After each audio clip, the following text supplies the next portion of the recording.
Welcome to another flipped classroom lesson from Students of History. This one is on the Spanish-American War. Now, you have two options for your guided notes, either the outline or the interactive notebook style foldable. Both are perfectly aligned with this presentation. And we'll start with how the world was back in the late 1800s. You had Spanish control over much of the Caribbean and Latin America ever since going back to the 1500s. Ponce de Leon, early governor of Puerto Rico. You had even Columbus laying claim to islands in the Caribbean. And ever since then, there have been wars back and forth between the Spanish, the English, and the French. But at this point, you have basically 400 years of Spanish control over much of the islands in the Caribbean. Now, three of their biggest holdings were the Philippines, or I should say four of their biggest holdings. The Philippines, Guam, Cuba, and Puerto Rico are really the last major holdings of Spain by the 1890s. Now, Philippines, of course, would be in the Pacific Ocean, along with Guam, and then Cuba and Puerto Rico being the main holdings in the Caribbean at the time. And we'd already seen independence for much of South America, led by Simon Bolivar, and now you had independence movements in the Caribbean, and especially in Cuba, being led by a guy named Jose Marti. And Jose Marti was a famous revolutionary poet, writer, charismatic leader. He traveled the United States quite a bit, pushing and trying to build support for independence for Cuba and kind of connecting with Americans on that revolutionary spirit of liberty and freedom. And he gave a famous speech in Tampa titled Con todos y para el bien de todos, which translates to with everyone and for the good of all. And that was widely published and spread throughout the United States. So a lot of Americans gained sympathy with the Cubans and wanting to help them achieve their independence from Spain. So this support is building among the United States, and you had images like this of America coming to the defense of poor, helpless Cuba against the evil Spanish. And there were reports of a brutal Spanish governor back then who was sent from Spain to kind of quell the rebellion in Cuba and kind of put down these revolutionaries. And his name was Valerio Weyler, and he gained the nickname of a butcher because he opened concentration camps, held executions. There were reports of starvation and torture in these concentration camps and hundreds of thousands dying. And these reports were flooding back into the United States and really helped build that sympathy for the Cubans. And you also had, going way back to the Monroe Doctrine, almost 70 years now, of the United States wanting Europeans out. You had the Monroe Doctrine telling that warning Europeans to stay out of the Western Hemisphere, and you would have America kind of seeing this as our territory and wanting Europeans to kind of stay out and mind their own business. So it really connected with that. And you can see here's another image from the time. You have America, or the American people, represented by Lady Liberty there, trying to help the poor Cubans being tortured by Spain's 16th century methods. Meanwhile, Uncle Sam, or the United States government, is blind to all of this, they're saying, through this cartoon, and unwilling to help. Well, this is really going to spread through something known as yellow journalism.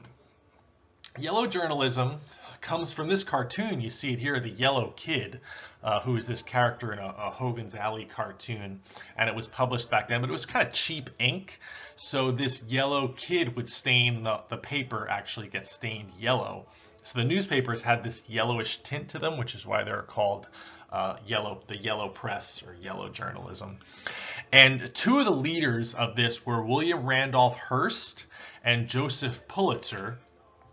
kind of on opposite ends of the coast. William Randolph Hearst was from San Francisco. His father actually got the San Francisco Journal won in a gambling debt. William Randolph Hearst took over and eventually would own about 28 newspapers across the United States. Joseph Pulitzer, of the Pulitzer Prize fame, owned quite a few newspapers as well. They were battling for sales.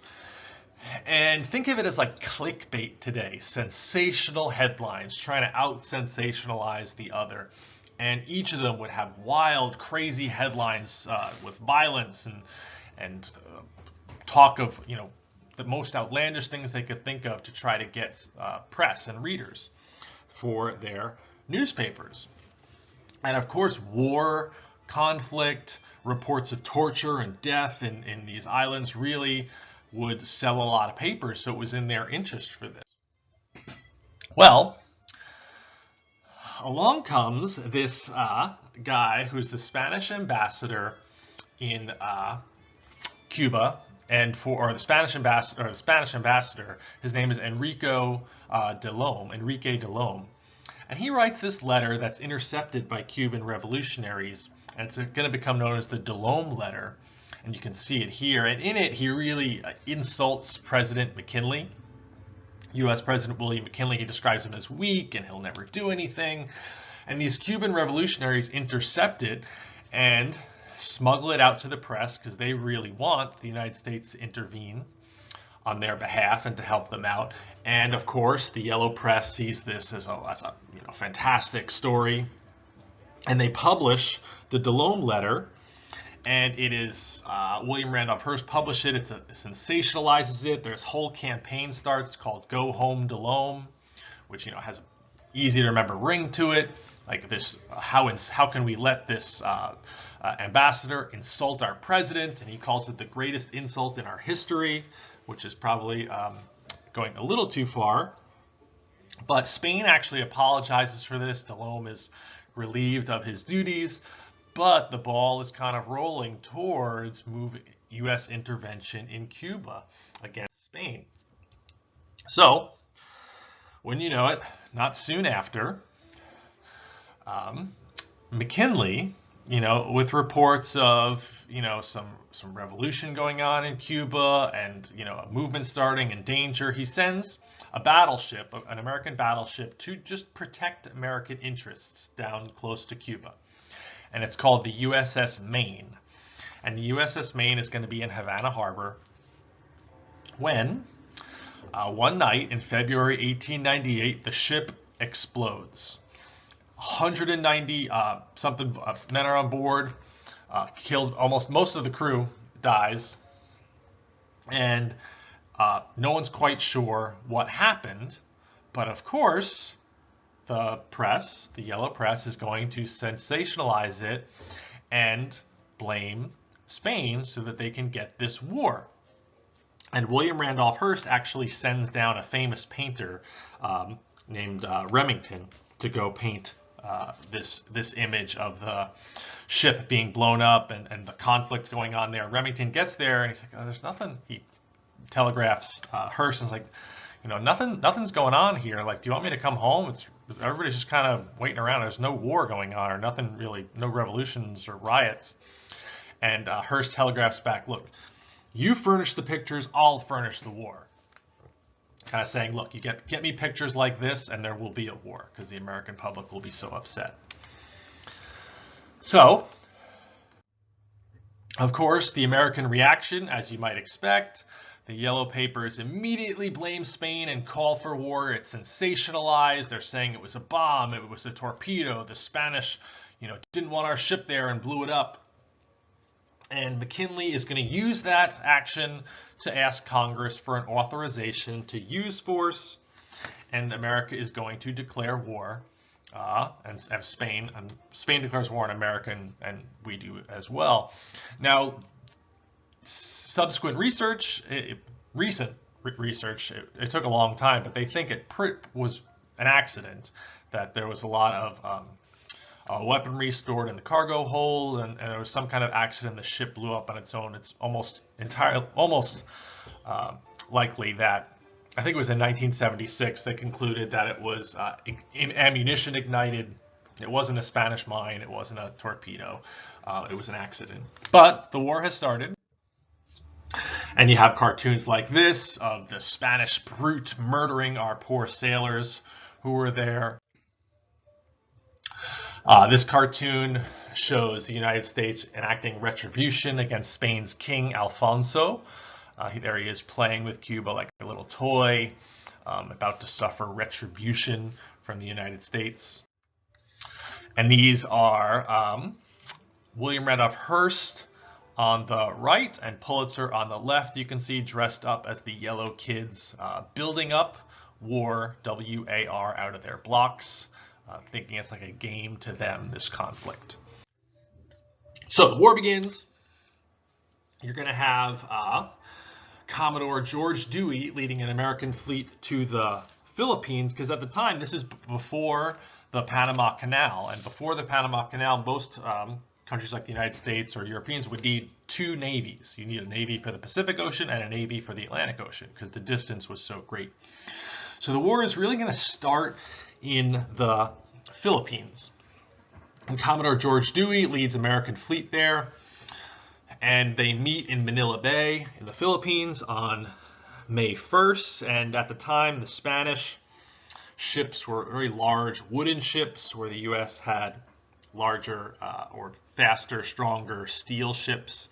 And they open fire, and it's very quick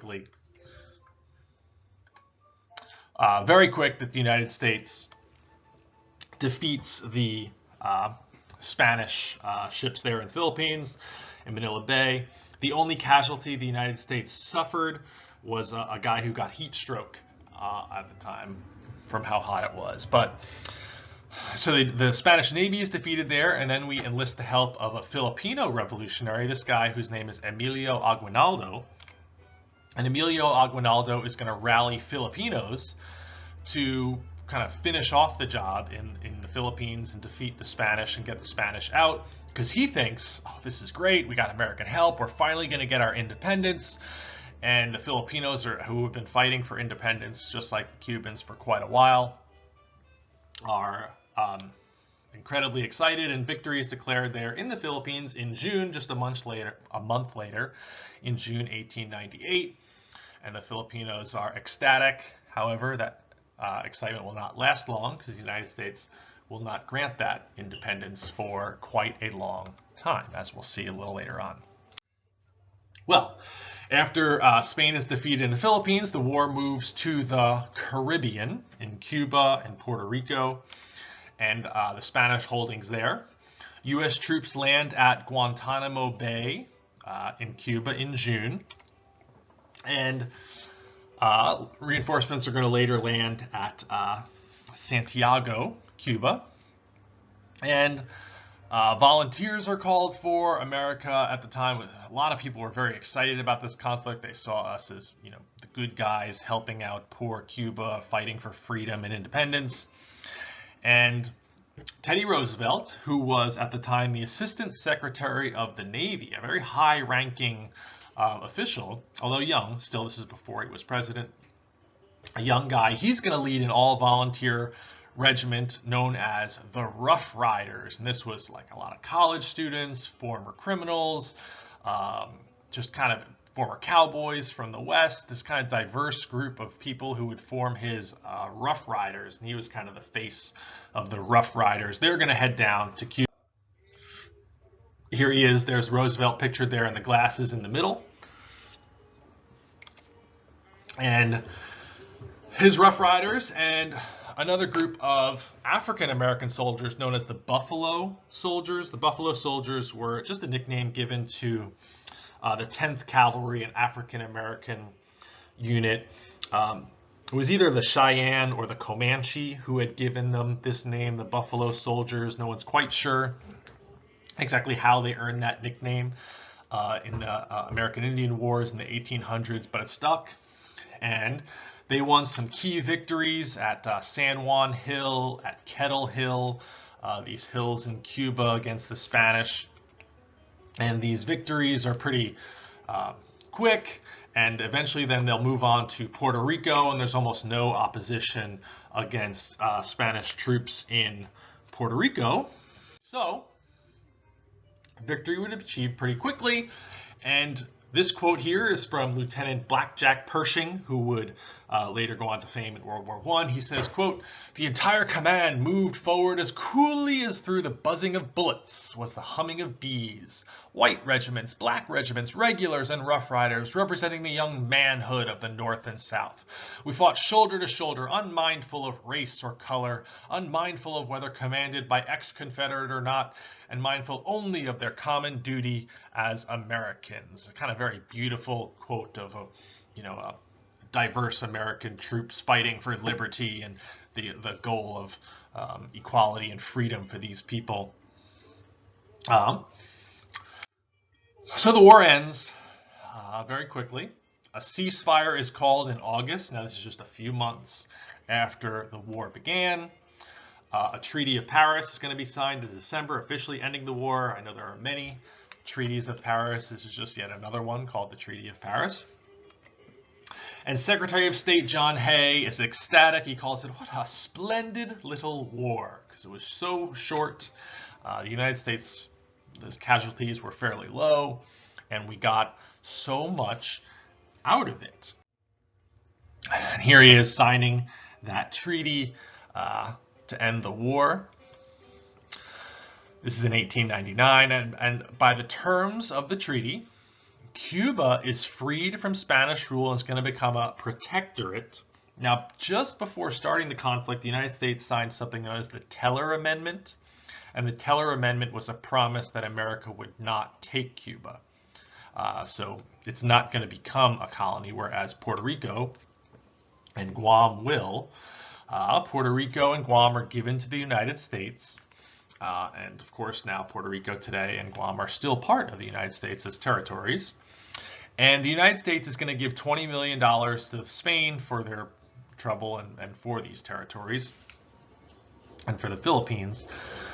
So America is supposed to get the Philippines. However, as I mentioned earlier, the Filipinos thought they were getting their independence, much like Cuba. And they were furious that the United States was not giving them their independence, but America, for whatever imperialistic reason, felt like the Filipinos were not ready to be independent and didn't want to grant them that freedom. So you would eventually have the United States fighting a conflict against them. However, America now becomes an imperial power. Now, some people, the anti-imperialists, were upset with this. They thought we went to war against imperial powers. We fought the Spanish because of their treatment of these colonies. And now we're doing just what we fought against. Now we're becoming an imperial power. So some people saw a contradiction there. But you have a cartoon here now with McKinley there and Uncle Sam. Well, he says, "I hardly know which to take first. Look at all this stuff I got. I got the Cuba steak, I got the Puerto Rico pig, I got the Philippine Islands, the Sandwich Islands. I got all this land now. I don't even know what to have first."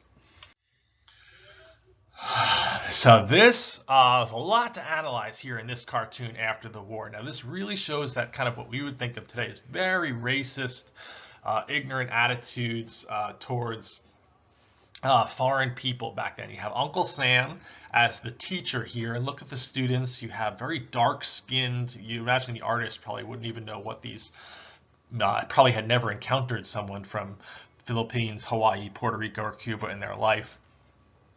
But teaching them as sort of like unhappy, poorly behaved children, whereas each of the children in the back with the white skin, and they're labeled different states, Texas, California, as you can see, they're, reading their book quietly. You have the little Chinese student at the door who can't even get in. You have the American Indian with his book upside down, sent to the corner. A very kind of bigoted attitude towards these foreign territories the United States claimed. You almost wonder, if this is your attitude, why do you want these territories back then? And on the board, on the back, it says, "The consent of the governed is a good thing in theory, but very rare in fact. the U.S. must govern its new territories with or without their consent until they can govern themselves. And this kind of attitude that, oh, they can't govern themselves in the Philippines or in Hawaii or in Puerto Rico or Cuba. The United States must do it for them. They're not prepared for this. You know, that imperialistic attitude towards these territories. So the United States will fight a much, much longer, much bloodier, much more brutal conflict in the Philippines to put down their rebellion against the United States. In Cuba, the United States issues the Platt Amendment, which gives America the right to intervene in Cuba if America ever needs to, and also gives them that Guantanamo Bay, where the invasion started, a famous American base at Guantanamo Bay is still held. A prison was there for many suspected terrorists after the 9/11 attacks. It kind of gained a ignominy there, that prison at Guantanamo Bay. And however, President McKinley, who led the United States through this conflict, he's going to be assassinated by an anarchist, Leon Zaglas, in 1901. And that Rough Rider, the Assistant Secretary of the Navy, Teddy Roosevelt, would be his new vice president. And he now is going to become president, and he would be the youngest ever president in the United States at just 42 years old. And he would lead the United States in a little different direction with his more progressive policies. But he did have his own imperialistic policies as well. But that ends the conflict of the Spanish-American War. A short conflict, but one that brought the United States quite a bit and had a major impact on the world, for good and bad, as you can understand.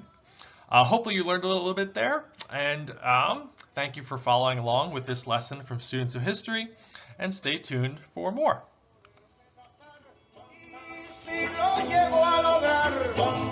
Seré un guajiro dichoso.